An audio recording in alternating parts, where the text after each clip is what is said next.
흔히 중세하면 떠오르는 암흑기의 이미지는 우리에게 중세에 관한 여러 가지 선입견을 심어줍니다. 이는 경제활동에 있어서도 마찬가지입니다. 특히 우리에게도 잘 알려져 있다시피 중세의 교회는 돈을 빌려주고 그 대가로 이자를 받는 행위를 비판했습니다. 돈을 빌려주고 일정 시간이 지나면 그 대가로 이자를 받는데 중세 사회에서 이런 방식의 경제활동은 인간이 아닌 신의 소유물인 시간을 가지고 이익을 얻는 행위라고 비난을 받았던 것입니다. 경제에 있어서 가장 기본적인 요소 중 하나인 돈을 빌리는 행위에 대한 억압이 이뤄졌으니 상업이 크게 발전하지 못했음은 당연해 보입니다. 그러나 12세기가 지나고 유럽에서 각종 도시들이 점차 발전하기 시작하면서 유럽에서도 다양한 경제활동에 대한 수요가 생겨나기 시작합니다. 이제 유럽에서는 일정 시간 동안 돈을 빌려주고 그 대가로 이자를 받는 행위뿐만 아니라 각종 상업활동들도 발전하기 시작합니다. 특히 오늘날의 이탈리아와 독일 북부 지역에서 큰 규모의 상인 집단들이 등장합니다.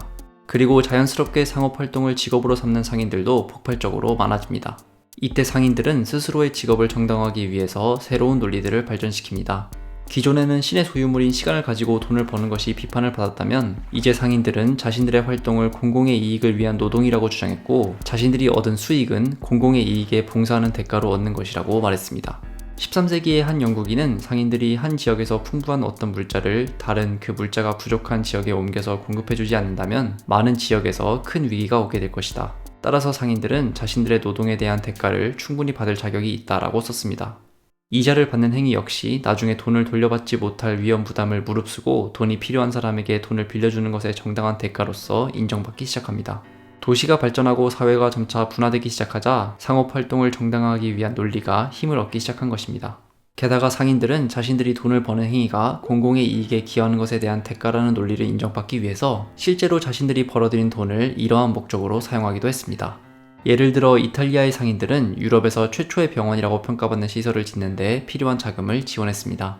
이 시기에 특히 두각을 드러냈던 것은 앞서 말씀드린 대로 이탈리아와 독일 북부의 상인들이었습니다. 제노바, 베네치아, 피렌체 등의 지역 상인들은 배를 타고 비잔티움 제국과 중동, 그리고 더 나아가서는 중국과 인도 지역의 상품을 사와서 이를 오늘날의 벨기에 플랑드르 지역을 중심으로 유럽 대륙에 공급했습니다. 마찬가지로 독일 북부에서도 일련의 상인 집단들이 등장하기 시작했습니다. 일명 한자동맹이라 불리는 이들은 브리어를 중심으로 러시아 지역과 유럽 북해, 그리고 오늘날의 영국까지 이어지는 교역망을 만들어냈습니다. 이들은 러시아 지역의 밀랍, 북유럽 지역의 생선, 그리고 북독일 지역의 소금과 곡물, 맥주, 그리고 영국의 양모를 지역을 돌아다니며 판매했습니다. 이렇게 점차 상인들의 규모가 커지고 교역망이 발전하면서 특히 중요한 역할을 담당했던 것이 오늘날의 프랑스 샹파뉴 지역이었습니다. 프랑스의 북동부에 해당하는 이 지역에서는 12세기 말부터 1년 내내 쉬지 않고 각종 직물, 가죽, 오피, 그리고 향신료를 거래하는 시장이 열렸습니다. 1월부터 2월까지 라니 슈르 마른, 3월부터 4월까지 박 슈르 오브, 5월부터 6월까지 프로방, 7월부터 8월까지 트루아, 9월부터 10월까지 다시 프로방, 그리고 11월부터 12월까지 다시 트루아에서 돌아가면서 시장이 열렸던 것입니다. 이렇게 연중 쉬지 않고 시장이 열렸기 때문에 이 지역의 시장에는 잉글랜드, 스코틀랜드, 아일랜드, 네덜란드, 프랑스, 스페인, 포르투갈, 이탈리아, 그리고 신성 로마 제국 등 유럽 대부분 지역의 상인들이 몰리기 시작했습니다. 이렇게 샹파뉴 지역에서 연중 쉬지 않고 시장이 열리게 된 것은 이미 발전하고 있던 유럽의 상업을 더욱 가속화하는 촉매제로서 작용하게 됩니다. 그런데 다양한 지역들 중에서 하필 샹파뉴 지역에서 이렇게 시장이 발전하게 된 것에는 유럽 대륙의 중앙에 위치한다는 지리적 요인 외에 정치적인 혹은 정책적인 요인도 작용했습니다. 샹파뉴 지역의 통치를 담당하던 이들은 상인들을 적극적으로 유치하기 위해 이 지역으로 여행할 때의 안전을 최대한 보장해주고 각종 관세를 면세해줬습니다.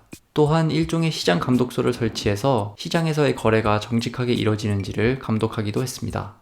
이러한 조치들은 당시까지만 해도 장거리 무역을 위해서는 상당한 위험 부담을 감수해야 했던 상인들에게 아주 매력적으로 다가왔는데 이러한 조치들이 가능했던 것은 처음 이 지역에서 시장이 발전하면서 이 지역의 상인들 자체가 점차 정치적인 권력을 장악했기 때문이었습니다.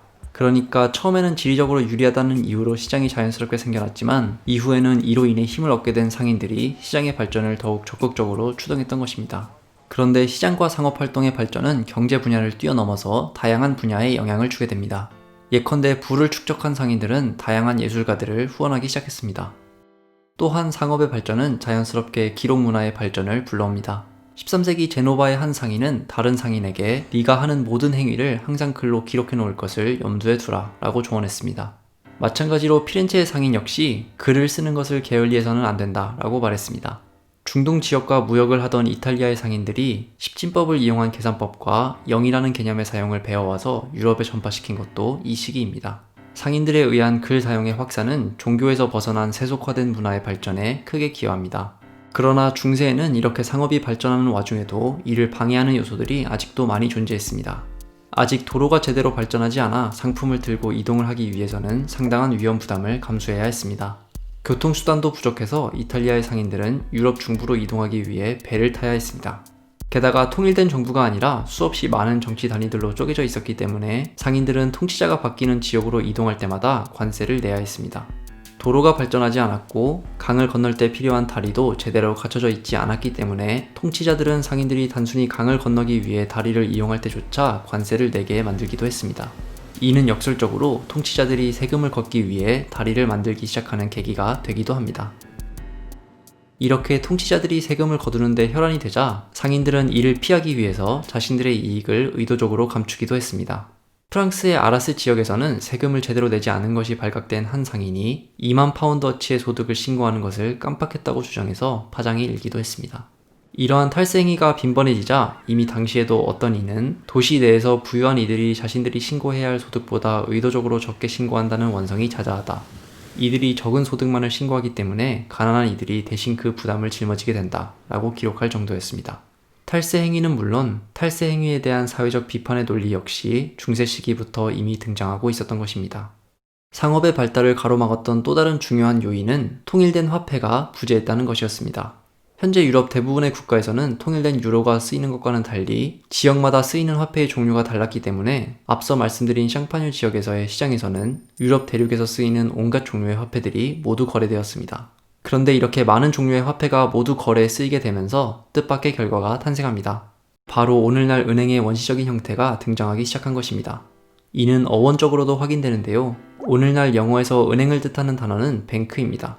그런데 이 단어는 어디서 유래한 것일까요? 이는 고대 독일어의 방크에서 유래한 것입니다. 아직 은행이 등장하기 전 고대 시절의 단어였기 때문에 고대 독일어에서 방크는 당연하게도 은행이라는 뜻을 가지고 있지 않았습니다. 방크는 책상과 의자를 동시에 뜻하는 오늘날의 영어에서는 벤치로 불리는 단어였습니다. 흔히 영어에서의 벤치라고 하면 긴 의자만을 떠올리기 쉽지만 영어 사전을 찾아보면 벤치가 책상 혹은 작업대라는 의미도 여전히 가지고 있다는 것을 확인할 수 있습니다. 어쨌든 고대 독일어의 이 단어는 독일과 지리적으로 가깝던 이탈리아 북부의 롬바르디아 지역의 언어에 영향을 줘서 이 지역에서는 유사한 발음의 방코가 마찬가지로 책상 혹은 의자의 뜻을 가지게 됩니다. 그런데 이탈리아 지역의 상인들은 시장에서 자신들의 책상에 다양한 지역의 화폐와 어음을 올려놓고 그때그때 특정 지역의 화폐가 필요한 이들에게 이를 교환해주기 시작했습니다. 돈이 필요한 이들이 이탈리아 상인들이 설치해놓은 이 작업대를 찾아갔기 때문에 곧 롬바르디아 지역의 언어에서 책상을 의미했던 방코가 점차 은행이라는 의미로 쓰이기 시작한 것입니다.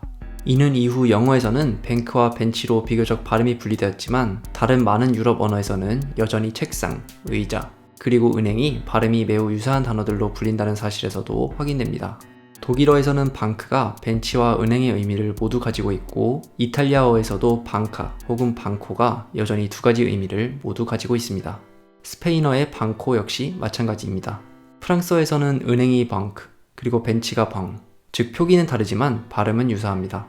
한편 이렇게 어음과 화폐를 거래하는 행위가 발전하면서 당연히 부작용도 생겨나기 시작합니다.